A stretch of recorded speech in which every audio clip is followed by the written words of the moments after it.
Bueno, chicos, buen día, o buenas tardes, o buenas noches, no sé en qué momento del día van a mirar el videito, espero que alguien lo mire.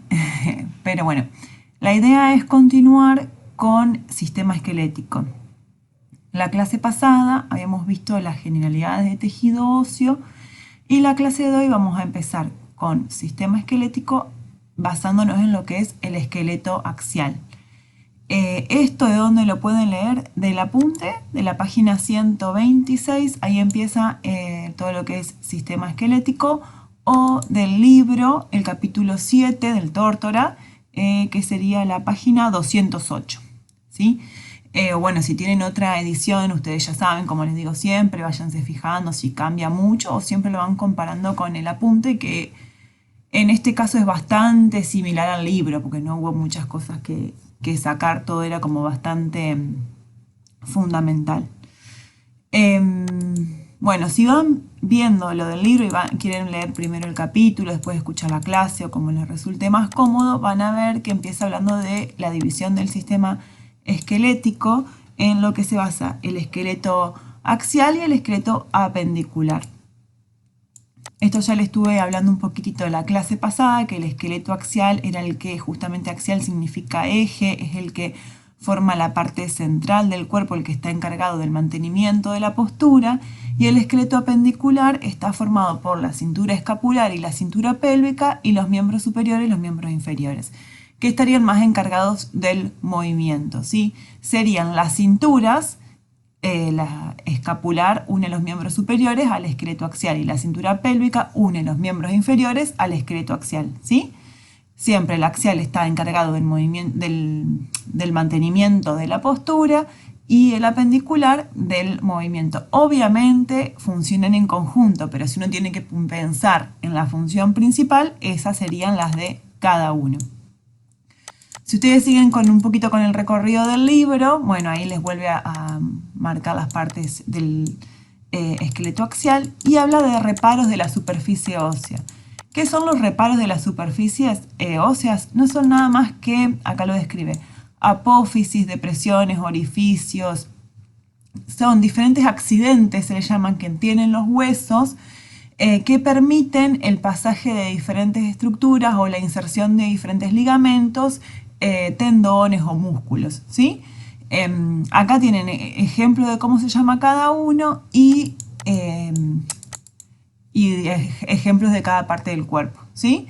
Nosotros vamos a empezar ahora describiendo los huesos de la cabeza y viendo los accidentes más importantes. No vamos a estudiar todos, pero por ahí, si ustedes no entienden algún término, pueden volver acá y buscar de qué se está hablando, ¿sí? Entonces, siendo un poquito reiterativa, les vuelvo a decir que el sistema esquelético está formado por los huesos que se dividen en dos grandes grupos: el esqueleto axial y el esqueleto apendicular. El esqueleto axial va a estar formado por el conjunto de huesos que se agrupan alrededor de ese axis o eje longitudinal, que lo podemos describir como esa línea vertical imaginaria que recorre el centro de gravedad del cuerpo desde la cabeza hasta el espacio que separa ambos pies. ¿Qué huesos van a formar el esqueleto axial? Los huesos del cráneo, las costillas, el esternón, la columna vertebral, ¿sí? Y todos ellos en conjunto son el eje que sostiene y la postura, ¿sí? Mantiene esa postura. La función principal la podemos describir como esa. Cambio, el esqueleto apendicular, como ya le dije, está formado por los huesos de las extremidades superiores e inferiores y las cinturas que unen esos miembros al esqueleto axial. Ahora vamos a ir describiendo los diferentes componentes del esqueleto axial. La cabeza está formada por 22 huesos, sin contar los huesecillos del oído medio, de los cuales 8 forman parte del cráneo y otros huesos forman parte de la cara, ¿sí? Ahora vamos a ir describiendo cada uno de los huesos craneanos que forman la cavidad craneal y son 8 huesos. Tenemos 2 parietales, 2 temporales, un frontal, un occipital, un etmoides y un efenoides. Ahora vamos a ir describiendo cada uno de ellas y ellos y las particularidades por ahí más importantes. El primer hueso que vamos a describir es el hueso frontal. Es un hueso impar que forma la frente, las raíces de las órbitas y el mayor porcentaje de la región anterior del piso del cráneo. ¿Dónde está situado? En la porción anterior del cráneo, superior a todos los huesos que forman el macizo facial, o sea, que forman la cara.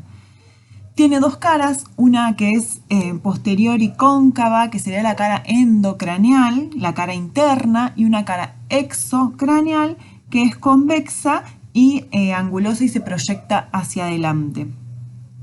En el borde superior de las órbitas, el hueso se engrosa y forma los bordes supraorbitarios, y también desde ese borde se proyecta en una dirección posterior para formar lo que es el techo de la órbita, que a su vez es el piso de la cavidad craneana, ¿sí? Y también este hueso tiene la particularidad, como vemos en esta vista lateral, que tiene senos paranasales, que ya vamos a ver en qué huesos del cráneo están presentes estos senos y qué función cumplen. Bueno, el otro hueso del cráneo que vamos a describir es el hueso parietal, que en realidad son dos huesos que forman parte del cráneo, uno a cada lado de la línea media, que este hueso particularmente forma la mayor parte de los lados y el techo de la cavidad craneana. Si tenemos que describirlo, lo describimos con un hueso plano y cuadrangular que está situado a cada lado de la línea media en la porción superolateral del cráneo.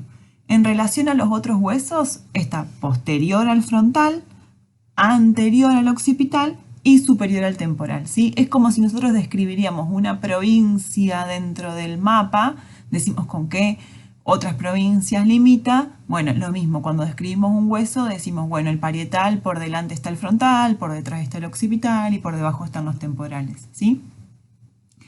La cara interna del hueso parietal presenta numerosas depresiones, protrusiones, perdón, que ¿para qué sirven? Para alojar los vasos sanguíneos que irrigan a las meninges. El temporal es otro hueso par que está situado en la porción inferior y lateral del cráneo. Tenemos, como dije, un hueso par, tenemos dos huesos temporales en nuestro cráneo. ¿Y dónde está situado en relación a los otros huesos? Va a estar posterior al hueso efenoides, anterior y lateral al hueso occipital e inferior al hueso parietal. Los dos huesos temporales van a formar las caras laterales e inferiores del cráneo y también la parte del piso del cráneo. Tiene tres porciones: la porción escamosa, la porción petrosa y la porción mastoide. La porción escamosa corresponde a la parte anterior y superior del hueso temporal, que forma la parte lateral de la cavidad craneal. Tiene una proyección anterior que se llama el proceso cigomático, que articula con el proceso temporal del hueso cigomático o malar de los huesos del macizo facial. Perdón, parece un trabalengua dicho así, pero cuando veamos los huesos de la cara, vamos a ver que hay un hueso que se llama cigomático o malar, que justamente tiene un proceso temporal que va a articular con el proceso cigomático del hueso temporal y forma el arco cigomático. Después tenemos la porción mastoidea, que es la porción más posterior del hueso temporal. La cara externa es rugosa porque presta inserción para diferentes músculos, y tiene la apófisis mastoidea, que es una proyección cónica hacia abajo que presta inserción a numerosos músculos. El más popular o más conocido es el esternocleido occipitomastoideo o esternocleidomastoideo, también se lo conoce así. Y la porción petrosa, que también se puede conocer como peñasco, es una masa ósea que tiene forma de cuña, que está ubicada entre el hueso efenoidal y efenoides y el hueso occipital. ¿Qué aloja esta porción? El oído externo y el oído medio, que son estructuras relacionadas con la audición y el equilibrio del oído, ¿sí? En esta porción es en la que se encuentra el conducto auditivo externo, y ese conducto se dirige hacia atrás, de atrás hacia adelante y de afuera hacia adentro.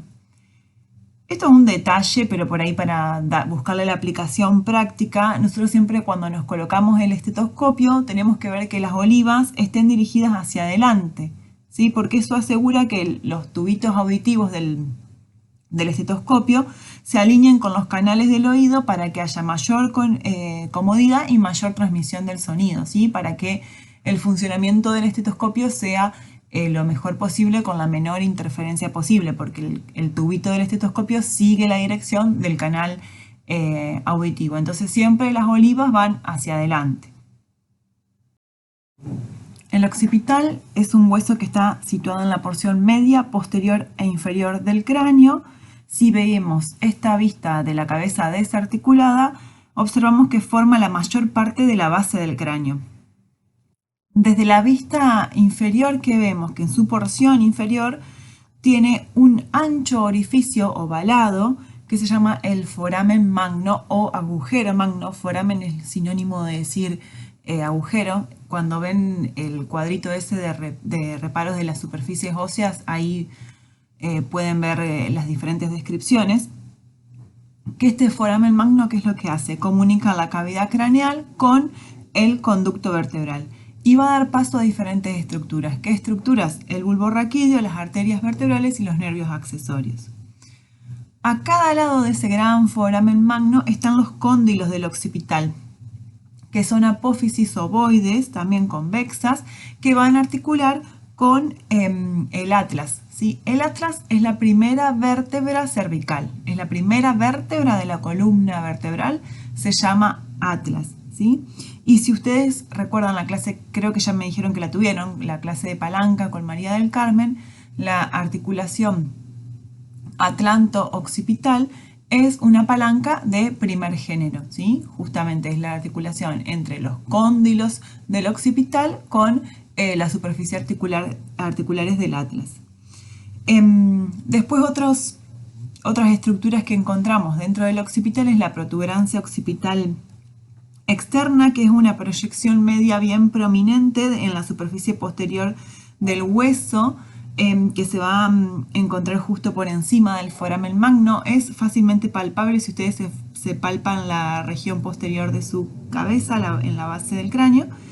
Y en las direcciones posteriores a esa, en dirección laterales a esa protuberancia están la línea nucal superior y la línea nucal inferior, que sirven de inserción para diferentes músculos y ligamentos.